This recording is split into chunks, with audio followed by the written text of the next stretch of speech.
Good morning. We've been told that bird watching is the new binge watching.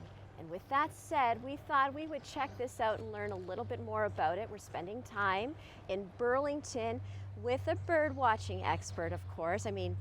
Paul, you're from the Urban Nature Store, Yes, I am. and you know all about bird watching. Yeah, I know all about bird watching and the major growth in bird watching over the last year or so with the lockdowns and the challenges that we've had as a society. But a lot of people have taken up wild birding, and it's a great activity because anyone can do it. You don't need any equipment, you don't need any paraphernalia. You can do it in your backyard, you can do it with a family, you can do it by yourself. It's as simple as going out into a park and turning off the headphones and walking and listening to the birds and hearing the sounds, and it's just so relaxing. It's an opportunity for people to just sort of decompress, take the stress out of their lives. And then a lot of people are also taking up feeding the birds in their backyard. And that's something that you can do. You don't need a lot of equipment to do that. You can just start out. And you get to see the birds, the different types of birds, identify the different types of birds. And then in particular for families, it's great because you'll get some of the kids that are really get into it.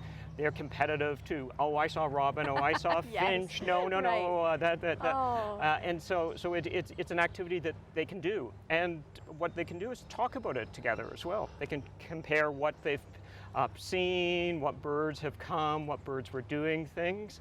And so it actually opens up that conversations in a lot of families where it's an activity that everyone can share. So it's not kids sitting on a electronic game that do it by themselves. This is something a whole household can do or a whole family can do together. Or if you're on your own, you can do it yourself and just enjoy the birds. There's nothing better than being able to just sit out in your backyard, watch the birds come to the feeder, listen to the birds, go out for a walk in the morning, see the birds, and then you'll also see a lot of other people that are doing the same thing. Right. So it's a way to interact with people in your community that share the same passion in that. Well, we're standing here in Paletta Park in Burlington, and there are a lot of birds around us. We're not necessarily seeing them right now, but we're hearing them, Paul. Yes. But there are ways to bird watch. As you said, there's many things you can do, and of course, it's this activity that just gets us all to shut our computers off, put away our phones, and get outside and enjoy nature. So this morning on Morning Live, you're going to teach us a few tips and a little bit more about bird watching. And this is just such a beautiful day. And like you said, the sound of birds is so relaxing. Yeah. It takes all that stress out of your day. Go out early for a walk, listen to the birds, and how could you not start the day great? I feel better already. We'll be back on Morning Live, and we're going to be helping you to feel better as well. Okay, this is not breakfast for us. This is breakfast for birds, and we're talking about Bird Watching 101. Paul Oliver here from the Urban Nature Store. You know all about bird watching, and you're helping us because this has become very popular. It's extremely popular now, and what we're noticing in the stores is the wide range of people that are doing it. It used to be a bit of an older population. Now it's a lot of millennials, it's a lot of new families, and a lot of kids that really get into it. And so one of the things we encourage people to do is if they're starting to feed birds in their backyard, start out, you don't need to be very sophisticated, just start out with a simple feeder. This is a wood hopper feeder, tracks a wide range of birds, and you just pop the food in there. But the key is actually starting with really good quality food. A lot of times you'll get bird seed that has a lot of fillers like millet and milo and corn and things like that. And birds will eat it, but they'll toss most of it onto the ground. Really? And because they prefer things like sunflowers and sunflower hearts and things like that. The one that I actually use in my backyard is actually sunflower hearts, which is de-shelled sunflowers. That's stuff that we eat ourselves, so this could be our breakfast. It could be our breakfast, yes. But it's actually pure sunflowers, no shells, no fillers, and all birds eat it. And so what is nice about it is you don't get all the stuff falling onto the ground. You don't have to worry about cleaning up around it or that. And it attracts everything from chickadees to finches to the whole wide range of birds that you're going to get in your backyard.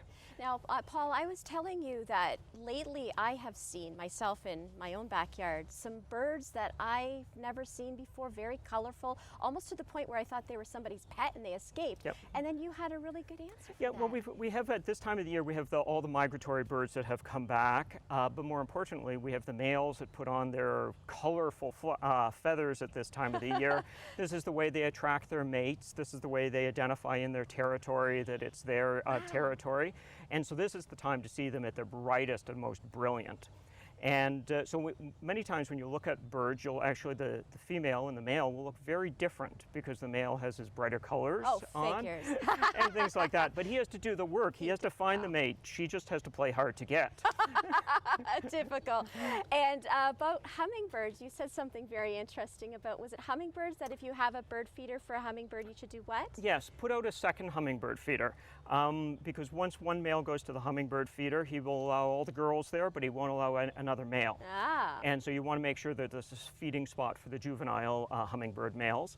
So putting a second feeder out there allows that to happen. The birds are actually very territorial, so that Really? one male won't allow anyone. Once he identifies that feeder as his, it is his. It's his, okay. And well, you're all ours this morning anyway. We're hoping to see some birds, and we'll be back learning a whole lot more about bird watching and enjoying nature the way we all should be. Good morning, Morning Live. I'm whispering because we're bird watching, but I'm not sure if we're supposed to be quiet or not. Paul's looking at me, what? Paul Oliver from the Urban Nature Store helping us learn about bird watching, which is so popular right now. We're getting outside in nature. I guess you do have to kind of be quiet, right? Well, you can hear the birds better. It's not going to scare them that much, but by just listening, you're going to hear the different types of birds, different calls, and be able to identify the birds that way.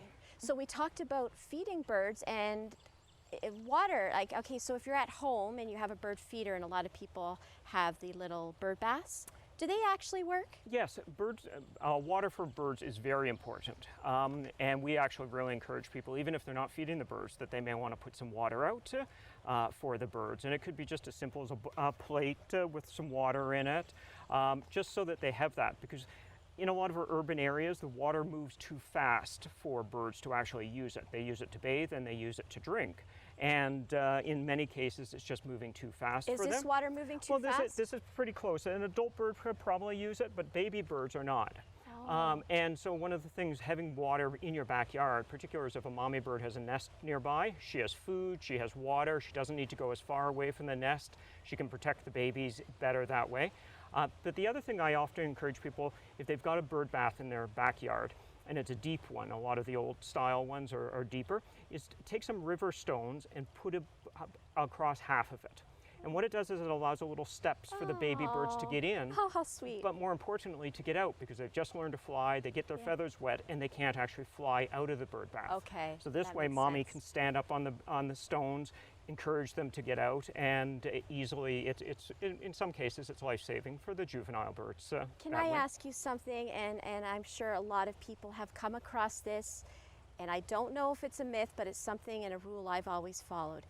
If you find a bird egg or a baby bird that's fallen out of the nest, if you touch it, is it true that the mother will disown the bird and the egg? No, they'll still go after it, but one of the times is often the mother is scared when someone is moving around the nester or something like that, because you can actually take an egg and put it back into a different bird's nest. A different bird's nest? Yes, and they'll incubate that. And The other mother bird would incubate a different egg? Yes, and not in all cases, but Okay. in many cases they can do that. It's the same as if in nature, they'll often at nature reserves actually put incubated eggs into under a mother that hasn't been able to lay eggs herself. Even with your hand? So Well, what about you that want- myth if it smells your, is that all a myth?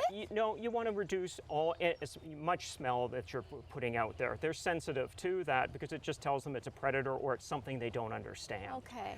So you just want as little as possible is that. It's the same when you're putting up a bat house.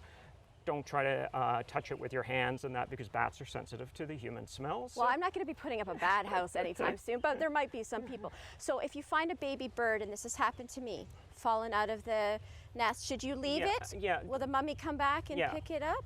I generally recommend leave it. You may want to just keep an eye on it to make sure that a predator doesn't come along and harm it. But Okay. probably the mommy bird is watching it as well. All If right. you go and touch it, she'll be frightened at that point. Okay. So just step back, make sure it's safe, that the neighborhood cats aren't going after it or something like that. True enough. Well, I think all the mummy birds are watching us right now because I could certainly hear them. We'll be back on Morning Live talking about all things bird watching with Paul Oliver.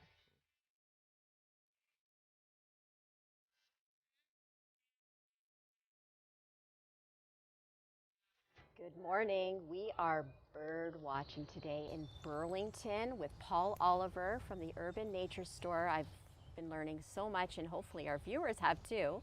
And you're just helping us enjoy nature and do this hobby that is so popular. I mean, of course, people have been doing it a long time. How long have you been bird watching, Paul? Oh, I started when I was a kid. My mom encouraged me to do it. It was a family activity that we took up, and my responsibility was making sure the feeder was filled in the backyard. But as I did that, I just got more into it because I was identifying birds that I hadn't seen before. At that time, I had to go manually look up what the bird was. Right. I can't go to the internet back then. I remember those days too. And but my mom, it was something my mom wanted me to do or encouraged me to do because she thought it would be something I'd enjoy. And it was an activity that has endured all my lifetime. Look at you now. So what kind of birds in this area would we be bird watching for, or would we be seeing, or hopefully seeing? You're going to see a whole wide range of birds. You'll see woodpeckers here, you'll see finches, you'll see cardinals here. And then as you do more of it, you'll identify, well, once you see one cardinal, then you'll know that the cardinal's mate is somewhere in the area. So they're always a paired bird, so that you'll be able to look for both of them at the same time. What I actually encourage people when they start out doing it, most people get a good little guide on birds so that they can identify them. But it's a lengthy book, so it's good for looking up and seeing a whole variety of information on the different types of birds. But what I find is even better is when you're out in the field. This is a little guide that you can take out into the field, and it actually shows you the male and the female birds and the difference between them. So you can easily quickly see what the bird is, identify it, and then if you want to look up more information on it, you go back to your other bigger guide. Right, on the that. bigger one. It's a But great this is hobby. great for kids because they can easily see the visual, Sure. and then they can say, "Oh, there's And a cardinal." It's exciting. Yeah. I spotted it. Yeah. What's the best time of day to go bird watching? Anytime that you're free and you have time. Really? That's it? There but, isn't a specific time? Early morning, you're going to actually see a lot more. Okay. And so a lot of people will go out early morning before work. It's a nice way to decompress before they sit down and have to work at home and that. So I like to go out right at early morning, just after the sun is starting to come up, because you'll actually hear the birds more and you'll actually see more bird activity. Any other tips? I mean, is there should you crouch down, or what kind of an area in the woods should you go to, or is it just a free-for-all? It's just go where you like to go. And that's the nice thing about bird watching, is you don't have to go to a certain area. There are excellent places to go to bird watch in Ontario. There are excellent places everywhere to go. But also you can just do it on your street, do it in the neighborhood park. And that's the nice thing about it, is if you've only got 10 minutes to relax and decompress, stop the car, go to the park, take a walk around. Just this morning I was watching people arrive here, and people arrive, they go for their 15-20 minute walk in the morning, they get to see the birds, they relax, and then they're off to do the rest of the day. So it's a great way to start the day, and it's a routine that a lot of people get into, so that every day they go out for that little bit of walk, they get that little bit of exercise, and it just allows them to refocus and decompress. Well, we're a morning show, so this is a great start. We're helping people. So after you've watched Morning Live, head outside and go bird watching.